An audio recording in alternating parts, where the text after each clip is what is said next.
Nagkaroon nga ng emergency meeting dito sa farm. Si Snow the Cat, ang farm manager, ay nagpalabas ng memo. Lahat ng itik, pato, manok at iba pang residente ng farm pumila sa meeting area agad. Lahat naman ng alaga ay nagtipon kaagad. Order, order! Hindi pa nagsisimula ang meeting, maingay na agad kayo, sabi ni Snow. Unang topic, bakit kayo maingay? Nagsalita ang isang itik.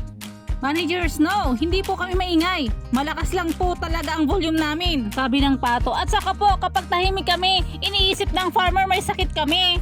Ako naman po, trabaho ko talaga magingay. Alarm clock ako ng buong farm. Sige, approve! Pero bawasan ng concert tuwing alas 4 ng umaga, sabi ni Snow. Topic number 2, paano haharangan ng pusang tagalabas?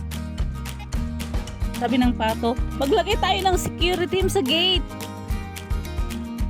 Ako ang bantay. Ikaw? Natutulog ka nga habang nakatayo eh. Kapag may dayong pusa, sabay-sabay tayong sumigaw hanggang sa mabingi yung pusa. Magandang plano yan. Kahit ako mabibingi ako tatakbo, sabi ni Snow.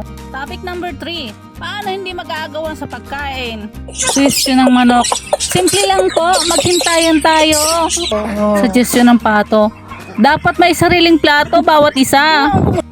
At bawal sumisid sa plato ng kapitbahay. At sino yung kahapon na kumain sa 5 feeding tray? Ikaw pala yun, James. Salamat sa inyong lahat na mga umaten sa ating meeting ngayon. Tandaan, huwag masyadong mag-ingay. Bantayan ang mga pugo at huwag mag-aagawan sa pagkain. Mukhang kailangan natin panibagong meeting bukas.